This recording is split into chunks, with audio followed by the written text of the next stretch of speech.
Tony Cicoria tenía 42 años, hacía deporte y era fuerte.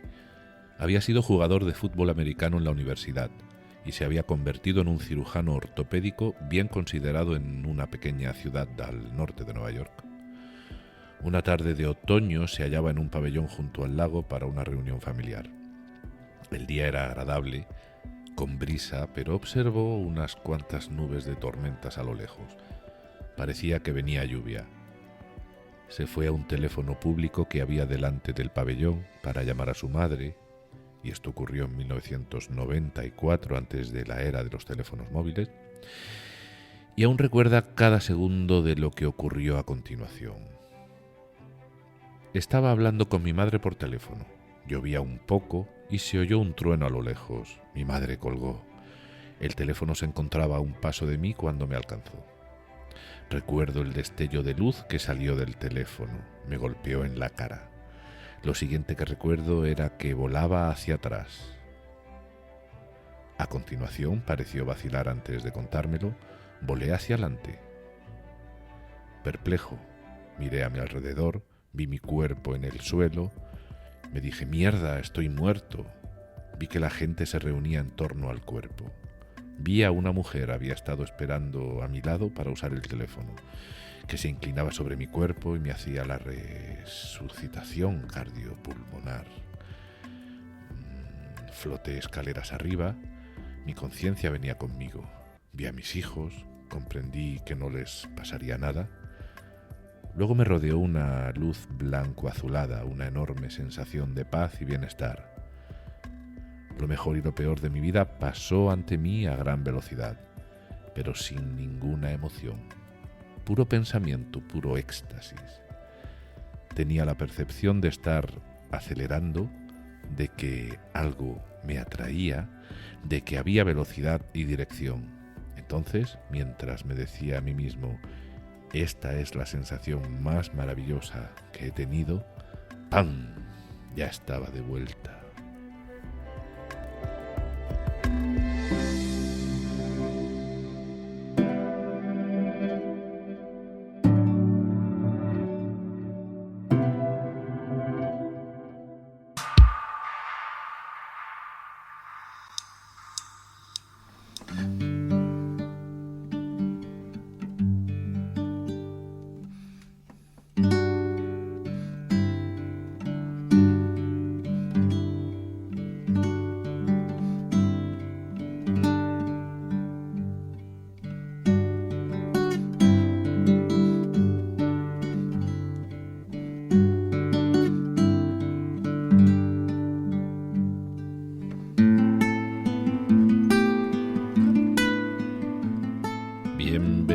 Bienvenida, ¿cómo te encuentras?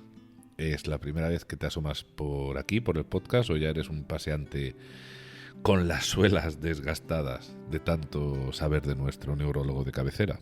Bueno, en cualquier caso, ponte a gusto y si tienes unos auriculares, enchúfatelos y disfruta de este rato, de este paseo de hoy que va a tratar de cosas extrañas que pasan en la cabeza con la música. Hoy regresamos a Musicofilia, sí, y lo vamos a hacer en un momentito. Pero antes, quería mirar un poco hacia el episodio pasado, al paseo por París con Sax. No sé si lo has escuchado, o mejor dicho, no sé si lo has visto, espero sobre todo que lo hayas visto en el canal de YouTube. Ya sabes que el enlace lo dejo como siempre en la descripción del podcast. No sabes la que tuve que formar para montar el episodio. Las horas que me ha llevado ese rato de imágenes para que me coincidieran con lo que iba diciendo. Bueno, y es que esto de no dominar las tecnologías de edición y vídeo como debe ser o como a mí me gustaría, pues es terrible para hacer este tipo de contenido. Pero ¿sabes qué te digo? Que al final me lo pasé estupendamente, a pesar de las horas de trabajo que le tuve que echar. Es cierto, fue mucho más complejo que montar el paseo por Hendaya, pero bueno, al menos el paseo por Hendaya me sirvió para coger algo de soltura, no mucho, con estos programas de edición. Y quería decirte que tenía pensado añadir un tema un punto más al episodio pasado. Una vez que entramos, ¿verdad? Que se ve que entramos en el Jardin des Plantes, el jardín de plantas.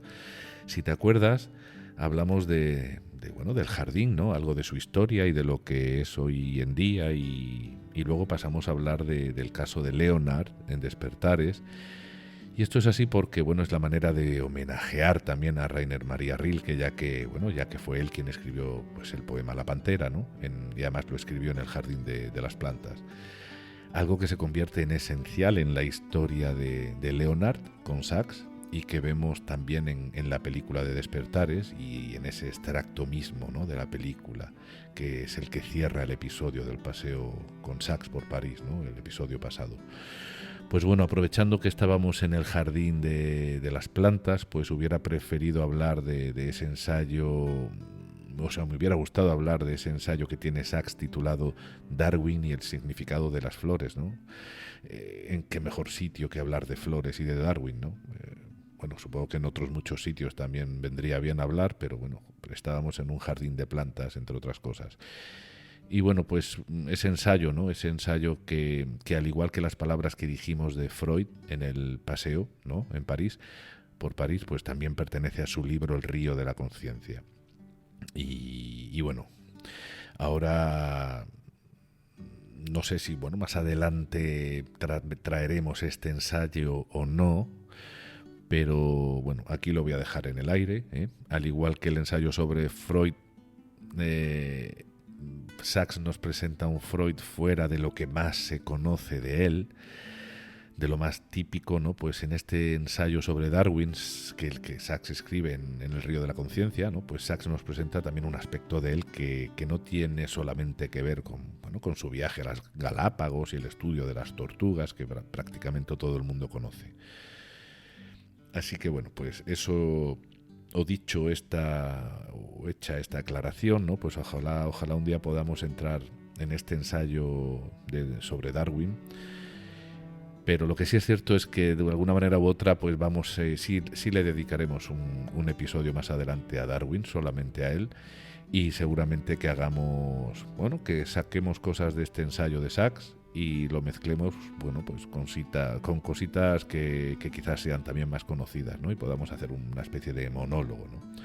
Sobre Darwin. Bueno, pues ahora sí vamos a retomar nuestra historia de musicofilia.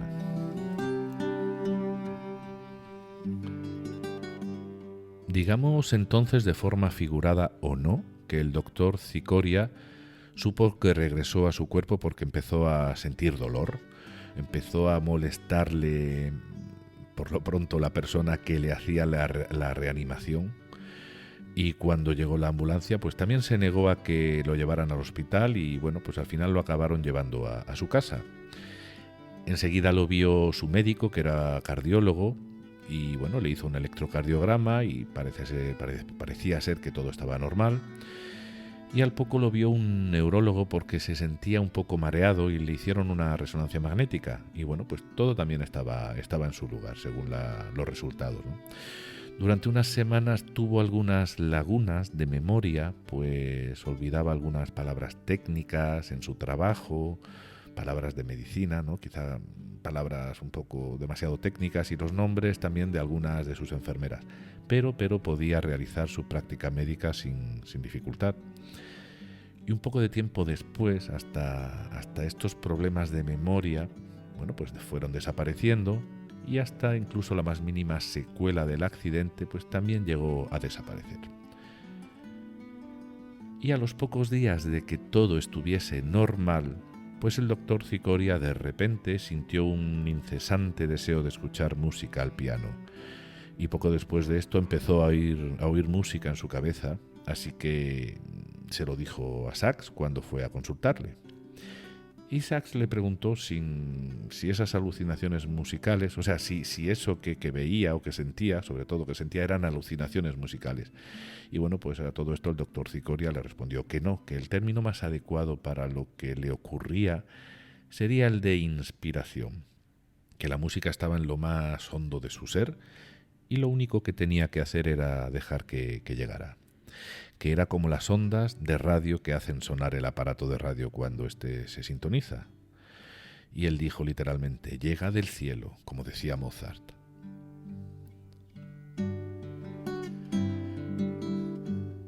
Y además la música no se agotaba, había que ir y apagarla. Entonces comenzó a tocar el piano, a aprender música y de madrugada pues muchas veces se tenía que levantar para tocar la música, bueno, que con la que soñaba, ¿no? y que le resonaba sin cesar. Y después se iba a trabajar y al regresar a casa volvía a sentarse al piano hasta que se iba a la cama. Así que bueno, el doctor Cicoria siguió tocando el piano, trabajaba en sus propias composiciones, se compró libros sobre notación musical y acabó llegando a la conclusión de que iba a necesitar un profesor de música si quería seguir avanzando.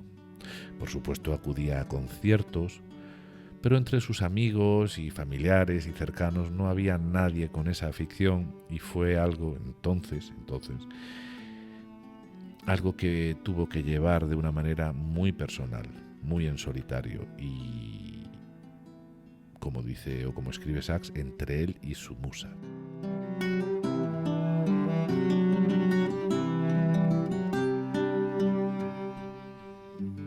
Le pregunté si había experimentado otros cambios tras ser alcanzado por el rayo. ¿Apreciaba el arte de otra manera? ¿Gustos diferentes en la lectura? ¿Nuevas creencias? Cicoria dijo que desde su experiencia cercana a la muerte se había vuelto muy espiritual. Había comenzado a leer libros, o todos los libros que había encontrado acerca de las experiencias cercanas a la muerte y de impactos de rayos. Dijo que había reunido toda una biblioteca sobre la bobina de inducción inventada por Nikola Tesla, así como acerca de todo lo relacionado con el terrible y hermoso poder de la electricidad de alto voltaje. A veces le parecía sentir auras de luz o energía alrededor del cuerpo de la gente, algo que nunca había visto antes de ser alcanzado por el rayo.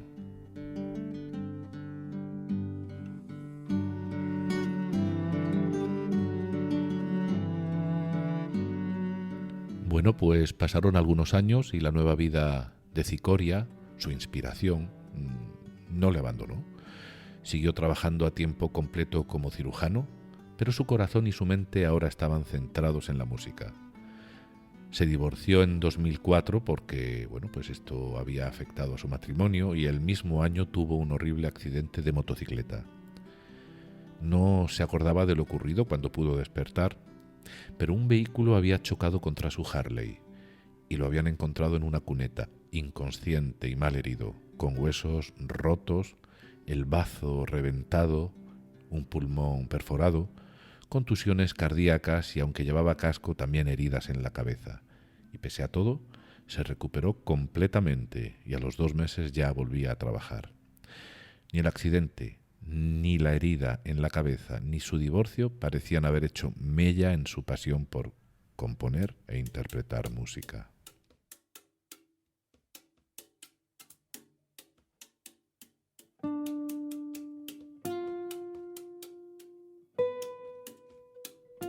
¿Por qué el accidente del rayo provocó esa musicofilia en el doctor Cicoria? ¿Cómo afectó esto al sistema nervioso para que al poco tiempo del evento traumático la música se apoderase de su cerebro y lo llevase a obsesionarse con la misma? Y por lo visto aquí no ocurre como ocurre en las ficciones, en las películas que solemos ver, ¿no? Que con un segundo golpe en la cabeza se vuelve al estado anterior del primer golpe. No. Sachs nos dice que nunca había visto un caso como el del doctor Cicoria, pero sí otros que también han experimentado otros intereses súbitos por la música o por el arte. Veamos alguno de estos otros casos un poco más adelante, así como qué es lo que le fue pasando, ¿no? Cómo fue evolucionando el doctor Cicoria con el paso del tiempo. Y hablemos ahora un poco de la relación durante un ratito, de la relación entre la música y los problemas neurológicos.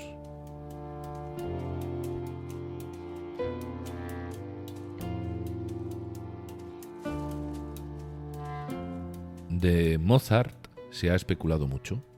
Se dice que tenía el síndrome de Tourette, pero al parecer no hay datos que revelen que tuviera tics motores, vocales o problemas sociales relacionados con esos tics. Pero quizás se sospechara que fuera Tourette por otros comportamientos estridentes que sí tenía. También se le ha atribuido, y quizá por la misma razón, déficit de atención e hiperactividad.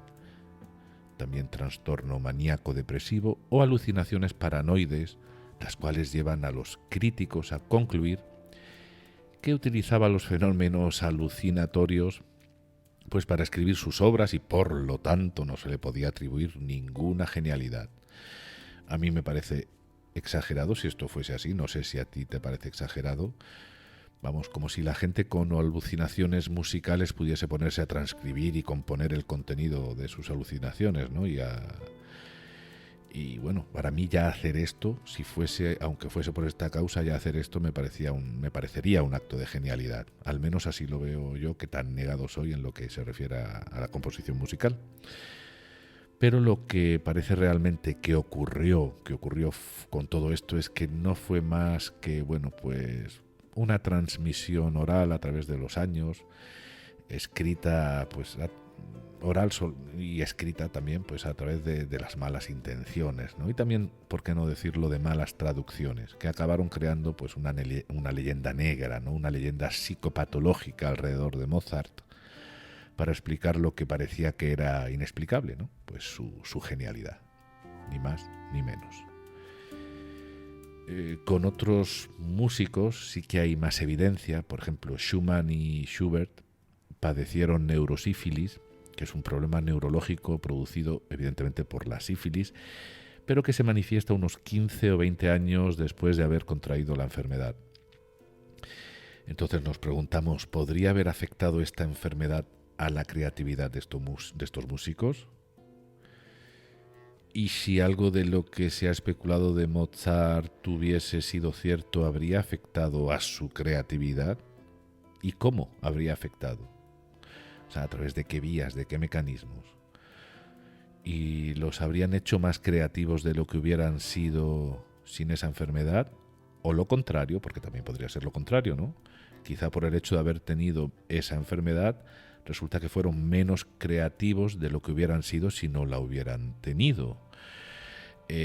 Bueno, esas enfermedades neurológicas incidían directamente en los circuitos o en las conexiones más estrechamente relacionadas o relacionados con la música, o simplemente incidían en aspectos como la memoria o la atención o la personalidad, y era esto mismo lo que influía en la música de la misma manera que habría podido influir una enfermedad larga o una artrosis dolorosa. Fijaos todas las preguntas que nos hacemos a partir de estas acusaciones, ¿no? Quizá malintencionadas sobre lo que le ocurría a Mozart, ¿no? O en general sobre lo que le ocurría a Schumann y a Schubert debido a una neurosífilis, ¿no? Y por las cuales pues se les señalaba como no genios, ¿no? Porque claro, tenían una condición, pero ¿y si esa condición precisamente lo que hacía era hacerlos menos genios de lo que hubieran sido? Bueno, sabemos que las enfermedades crónicas, como acabamos de decir, merman ciertas capacidades cognitivas superiores. Pues parece ser que realmente sabemos poco de esto, ¿no? Y no sé si llegaremos a saber mucho más, al menos de lo que ocurrió con estos compositores que acabamos de mencionar y que ya tan lejos han quedado en el tiempo.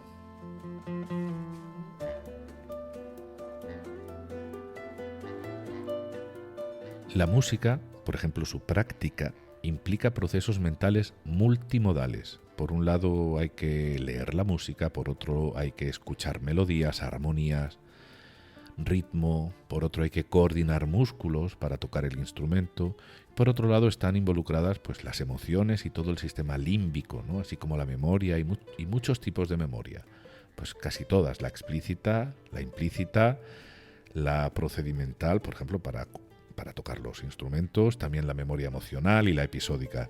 Además, si nos paramos en los músicos profesionales, es curioso, estos suelen procesar la música si son profesionales, en su hemisferio dominante, que vamos a decir que normalmente es el izquierdo. Pero las personas que nos dedicamos básicamente a disfrutar de la música escuchándola, la procesamos en el hemisferio derecho. Y es precisamente el estudio de los músicos profesionales que han sufrido daños cerebrales a causa de algún accidente o por alguna enfermedad neurodegenerativa lo que ha hecho que se haya avanzado bastante en el conocimiento de la relación entre la música y el trastorno neurológico. Y aún así no se sabe mucho, no al menos lo que se desearía. Y sobre todo no tanto de esos casos, como veremos luego cuando regresemos al doctor Cicoria, en los que las resonancias magnéticas no son capaces de revelarnos ninguna anomalía. O sea, no vemos nada en ellas y sin embargo algo se ha producido. Como ya sabemos en este podcast, porque Oliver Sacks nos lo ha repetido en varias ocasiones, es que el problema neurológico no se circunscribe solamente a la falta de función, o sea, a la hipofunción, sino que también se da trastorno neurológico cuando hay un exceso de función, el cual llevaría el prefijo de hiper. Y bueno, lo que vamos a hacer ahora es comentar algunos de un par de trastornos. Un par de trastornos, hay muchos, pues el primero llevaría el prefijo hipo y el segundo llevaría el prefijo hiper. Así que el primero con el que vamos a comenzar es la amusia. La amusia es una sordera a los tonos, es una incapacidad fina de discriminación de tonos. Puede ser que se dé congénitamente o que sea producida por una lesión en la corteza auditiva que se encuentra en el lóbulo temporal. Y bueno, pues no hay que echarle mucha imaginación para saber que esta corteza auditiva, pues está cerca del oído, ¿vale? Es la corteza cerebral que está cerca del oído. O quizás sí que hay que echarle imaginación, ¿no? Porque claro, la zona de la corteza visual, por ejemplo, no está al lado de los ojos, sino más bien lo más alejado posible de ellos, ¿no? En el lóbulo occipital, justo en la parte posterior de la cabeza, por encima de la nuca. O sea que no todas las funciones o las zonas cerebrales de la corteza pues están justamente al lado de los sentidos correspondientes, ¿no? Bueno, la persona con amusia no puede distinguir notas erróneas insertadas en una tonalidad o reconocer melodías. Y también son incapaces para afinar vocalmente, así que no podrían solfear e incluso poder seguir el ritmo para bailar. Y esto es curioso. Fíjate lo lejos que parece que está aquello que se encarga de la coordinación del baile en el cerebro, del baile con la música, y de lo que se encarga de la preparación del aparato fonatorio para entonar la voz, ¿no? El aparato fonatorio, la garganta, y luego pues la parte de la coordinación del cuerpo con la música, que dónde reside eso en el cerebro, que están las dos cosas interconexionadas, ¿no? cuando estamos hablando de alguien con amusia. Y bueno, hay otra cosa curiosa: ninguna de los dos tipos de amusia, o sea, ni la congénita ni la adquirida, están relacionadas con el nivel de inteligencia de la persona que lo padece. Pero sí que la amusia adquirida afecta a la prosodia del sujeto, y sin embargo la amusia congénita no lo hace. Y la prosodia, bueno, pues ya sabemos lo que es. Los cambios del ritmo, de tono, de cadencia que realizamos cuando nos expresamos a través del lenguaje oral o cuando lo observamos en otra persona que se expresa oralmente. ¿Y por qué esto es así?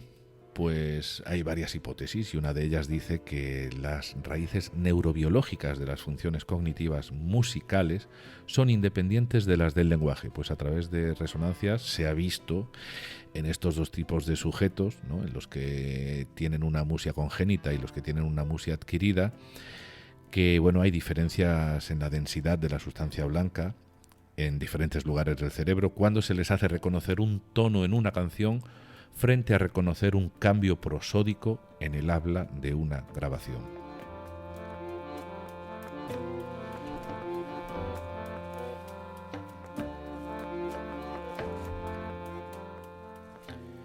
Y salimos de la musia y vamos a ver el otro problema neurológico que llevaría relacionado, en este caso vamos a ver qué relación tiene con la música y estaría relacionado con el prefijo hiper, ¿no? Y sería el caso de los savants.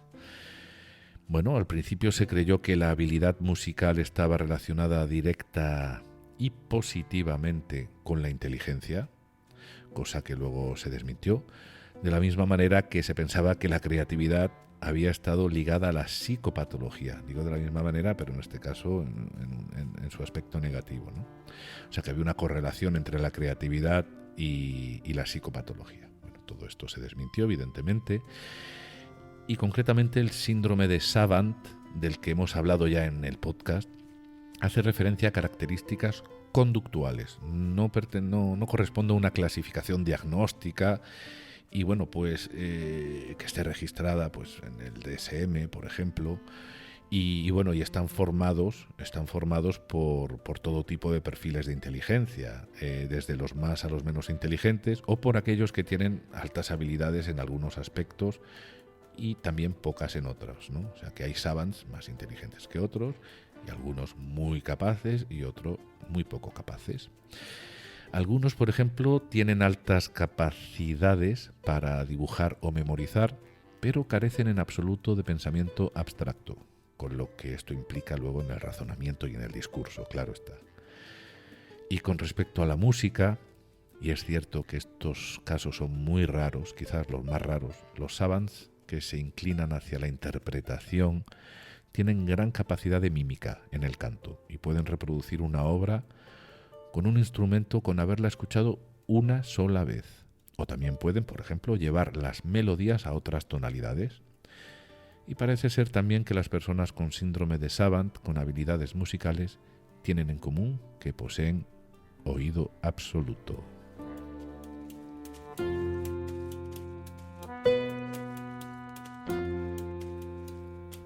Bueno, pues como ocurre con la musia o los savants, pues bueno, hay otras condiciones neurológicas, otras, no solamente están estas, que tienen en algunas de sus manifestaciones pues una relación estrecha con defectos o excesos musicales.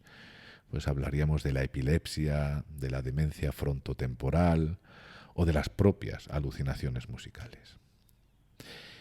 Bueno, pues después de estos ejemplos concretos, ¿no? De estas condiciones neurológicas concretas, lo que vamos a hacer es volver a Sachs y a su historia. Así que venga, regresamos a Sachs.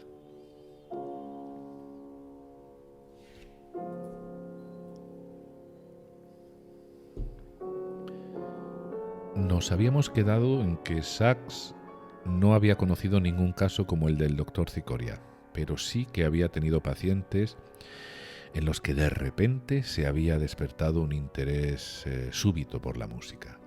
Vamos a ver uno de estos pacientes. Pues concretamente se llamaba Salima, era una química investigadora que con algo más de 40 años empezó a tener sensaciones extrañas. A veces le parecía estar en una playa a pesar de saber que no estaba allí. Y un sabor agrio en la boca solía acompañar a estos episodios. Más adelante sufrió un ataque de epilepsia y al consultar a un neurólogo, este le dijo que tenía, pues un tumor en el cerebro. ¿Te imaginas dónde? Pues en el lóbulo temporal derecho. Se lo extirparon y después de la convalecencia Salima regresó al trabajo. Después de la operación, y usando la expresión que usa su marido, se convirtió en una viva la Virgen. Resulta que antes era esmerada y casi obsesiva con la casa y ahora parecía todo lo contrario. Empezó a desinteresarse por las cosas del trabajo y empezó a sentir una atracción irrefrenable por el piano. Hasta la operación, la música había estado en su vida de una forma normal, sin ningún tipo de relevancia, pero ahora empezó a ir a conciertos, a comprarse compact discs de música clásica y se volvió adicta a escuchar música en la radio del coche de una forma muy alta. Así que Salima desarrolló una musicofilia, como el doctor Cicoria, asociada a un cambio y esto es importante decirlo porque ahora vamos a hablar de esto, asociada a un cambio también en la personalidad, en su personalidad. Y bueno, esto es importante porque ahora Sachs se pregunta si es posible desarrollar una musicofilia en donde la personalidad no cambie de forma sustancial. ¿O es que siempre tiene que ir acompañada de un cambio en la personalidad? Bueno, pues ¿qué hace Sachs? Pues nos trae un estudio científico de unos investigadores que trataron el caso de una mujer que ya con más de 60 años y que sufría crisis epilépticas del lóbulo temporal hemisferio derecho, en este caso, comenzó a tomar lamotrigina o LTG, que bueno, es un anticonvulsivo. Y a partir de ahí comenzó a interesarse por la música. Su marido y su hija tocaban el violín y el piano y ella, hasta la toma del medicamento de la lamotrigina, pues parecía que hasta que estaba harta, ¿no?, de escuchar tanta música en casa. Bueno, pues esto se revertió completamente y bueno, los autores del estudio escribieron lo siguiente, vamos a entrecomillarlo. Al cabo de varias semanas de tomar LTG, se percibió un cambio profundo en su apreciación de la música.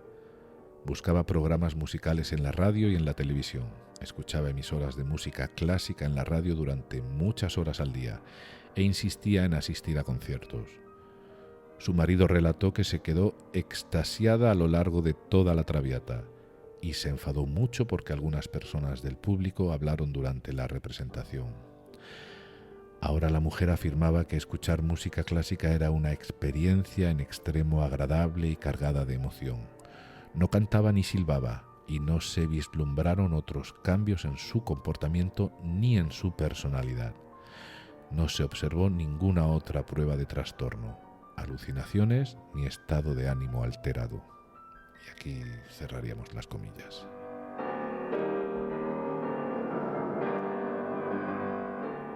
Bueno, y aquí podemos ver que Sachs se autorresponde a través de esto que nos cuenta, ¿no? Podemos ver que precisamente que junto a la musicofilia de esta señora mayor, pues no había ningún cambio apreciable, ¿no?, en su personalidad.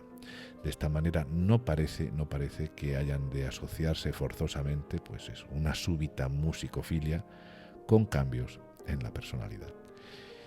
Y Sachs nos da lo que podría ser una explicación a todo esto cuando escribe lo siguiente. Aunque los autores no pudieron determinar la base exacta de la musicofilia de su paciente, aventuraron la sugerencia de que a lo largo de sus años de crisis intratables podía haber desarrollado una conexión funcional intensificada entre sistemas de percepción de los lóbulos temporales y partes del sistema límbico que participan en la respuesta emocional. Una conexión que solo se reveló cuando sus crisis se controlaron con la medicación. En la década de 1970, David Bear sugirió que esta hiperconexión límbico-sensorial podría ser la base de la aparición de sentimientos artísticos, sexuales, místicos o religiosos inesperados, que a veces se dan en personas con epilepsia del lóbulo temporal. ¿Podría haberle ocurrido algo parecido a Tony Cicoria?, se pregunta.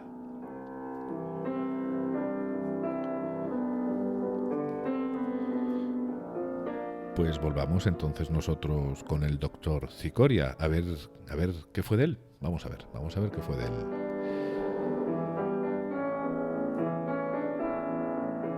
Pues con tiempo y una dedicación obsesiva comenzó a hacer recitales de piano.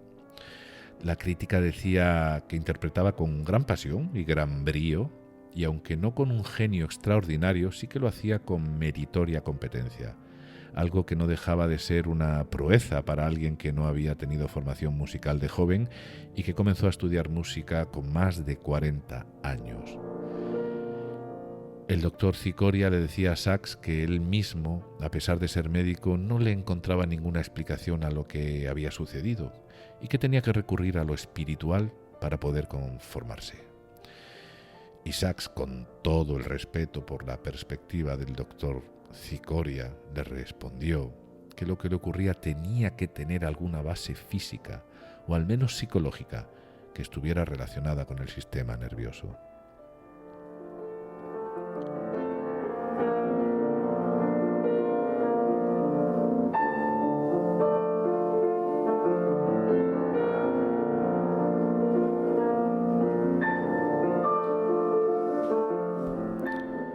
Bueno, pues se hipotetiza que las experiencias cercanas a la muerte y extracorporales tienen que ver con un mal funcionamiento del córtex prefrontal.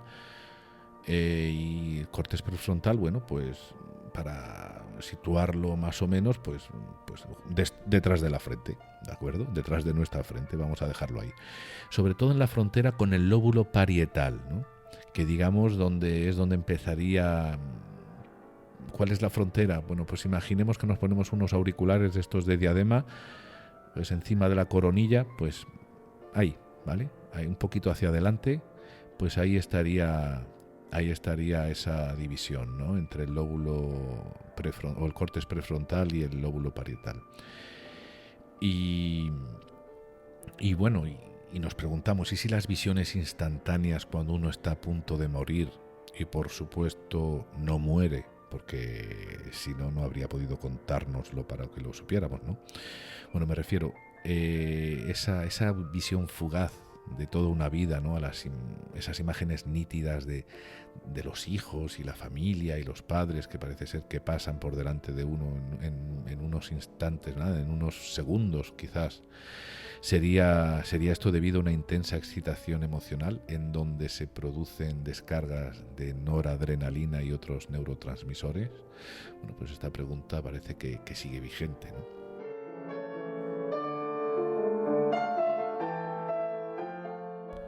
Sachs se pregunta también si no serían los sueños musicales que el doctor Cicoria tenía cuando dormía los que jugaron el papel necesario para el despertar de esa musicofilia. Bueno, ¿qué sucedió en las 6 o 7 semanas que transcurrieron entre su paro cardíaco debido al rayo y esa repentina aparición de la musicalidad? Se pregunta también Sachs. Bueno, pues dice que sabemos que hubo secuelas temporales, que se sintió confuso durante unas horas y que su memoria permaneció unas semanas alterada. Todo esto podría haber sido debido tan solo a la anoxia cerebral, o sea, a la falta de oxígeno, ¿no? Porque durante un minuto o más pues su cerebro no recibió oxígeno suficiente. Y hay que sospechar entonces que la aparente recuperación del doctor Cicoria un par de semanas después de estos hechos no fue tan completa como aparentaba, que hubo otras formas de daño cerebral que pasaron inadvertidas y que su cerebro seguía reaccionando al episodio del rayo y reorganizándose durante todo ese tiempo. Y es que las pruebas de imagen que se hizo el doctor Cicoria, en esas pruebas de imagen no se encontró nada que pudiese dar una pista de lo que le estaba ocurriendo. Y llegado un momento, después de tantos años de pruebas y de preguntas que no tienen respuesta, lo que nos queda a las personas, lo que le quedó al doctor Cicoria y hasta doctores con gran interés y con gran curiosidad, ¿no? como le ocurría al doctor Sachs, pues ¿qué nos queda? Pues nos queda abandonar ese ansia de conocer las respuestas y aceptar, ¿no? En este caso, ese regalo, entre comillas, y convivir con él. El doctor Cicoria llegaría a decir en sus últimos encuentros con Sachs que se consideraba una persona distinta y desde todos los sentidos, el musical por supuesto, pero también el psicológico, el espiritual y el emocional. Habían pasado años desde que él había dejado de hacerse pruebas de imaginería cerebral y Sachs pensó que seguramente ahora, después de todos esos años, su cerebro sí pudiese mostrarse distinto a como era antes en ese tipo de imágenes, teniendo en cuenta que las de ese momento, que las más recientes, pues son pruebas más modernas y más precisas, ¿no? Se lo propuso, por lo tanto, el doctor Sachs a Cicoria y este le dijo que ya no quería hacerse más pruebas. también es cierto que el cerebro cambia con la edad, y si se hubiese hecho pruebas sería complicado saber si esos cambios son debidos a los cambios de su personalidad provocada por el rayo o por el simple transcurso de la vida, de los años. Bueno, el suyo, el caso del doctor Cicoria, había sido un golpe de suerte, y así va concluyendo Sachs también esta historia. Y la música, pues, ¿qué más daba como hubiera aparecido, ¿no? Pues era una bendición, un don, y no había que ponerlo en entredicho. Bueno, y con la Lightning Sonata que llevamos escuchando de fondo por más de 15 minutos, ya, es una pieza compuesta e interpretada por el propio doctor Cicoria. Yo me voy a ir retirando a mis asuntos, que son muchos, y me voy despidiendo de ti, de vosotros, y sin antes invitaros a ver al doctor Cicoria tocando este tema musical, el mismo, en el vídeo de YouTube que dejo en la descripción del episodio. Os dejo uno más en donde lo podréis ver también hablando de su caso y aprendiendo piano con una profesora. Bueno, espero que te haya resultado interesante esta nueva incursión en el libro de musicofilia. Y con estos últimos segundos de música te dejo y me despido de ti hasta el próximo episodio. Cuídate. Chao.